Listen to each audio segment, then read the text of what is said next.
आणि आता पाहणार आहोत विविध क्षेत्रामधील टॉप 9 बातम्या। सुरुवातीला मॉक ड्रिलची पूर्वतयारी भारतभरामध्ये सुरू आहे। पाहूया त्या संदर्भातल्या टॉप 9 बातम्या। उद्या देशभरामध्ये जवळपास 300 ठिकाणी मॉक ड्रिल होणार। भारत पाकिस्तानातील तणावाच्या पार्श्वभूमीवर भारताची तयारी। केंद्रीय गृह मंत्रालयाच्या आदेशानंतर विविध शहरांमध्ये मॉक ड्रिलचं आयोजन। अलर्टसाठी सायरन देखील वाजवण्याच्या सूचना। मुंबई, ठाणे, पुणे आणि नाशिकसह 16 ठिकाणी मॉक ड्रिल होणार।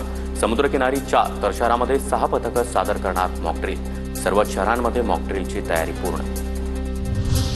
महाराष्ट्रातील काही शहरं सुरक्षेच्या दृष्टीनं अतिसंवेदनशील। वेगवेगळ्या कॅटेगरीमध्ये शहरांचा समावेश। मॉक ड्रिल संदर्भात गृह मंत्रालयाची राज्याच्या सचिवांसोबत 3 तास बैठक। मॉक ड्रिलचा देशभरातील तयारीचा आढावा घेतला। संभाव्य अडचणींची पडताळणीबाबत चर्चा। बैठकीनंतर सचिवांची माहिती। भारतातील उद्याच्या मॉक ड्रिलमुळे जागतिक दक्षता वाढली। अमेरिका, युरोप आणि आशियाई देशांचं मॉक ड्रिलकडे लक्ष।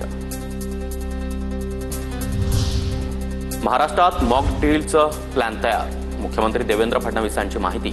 तर उद्या मुंबईमध्ये दुपारी 4 वाजता मॉक ड्रिल। सीएसएमटी स्थानकावर आरपीएफ टीमकडून उपकरणांसह मॉक ड्रिलचा सराव करण्यात आला। पंजाबमध्ये उद्या दुपारी 4 वाजता मॉक ड्रिल होणार। सायरन वाजून सूचना दिल्या जाणार। त्यानंतर मॉक ड्रिलला सुरुवात होईल। रात्री 10:30 ते 11 पर्यंत ब्लॅकआउट केला जाणार। संवेदनशील भागामध्ये एअर स्ट्राईकच्या सूचनाही दिल्या जाणार।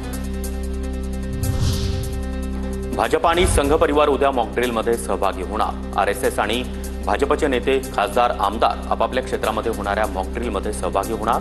नेत्यांना मॉक ड्रिलमध्ये सहभागी होण्याच्या सूचना। सरकार लोकांना मानसिकदृष्ट्या अडकून ठेवत आहे।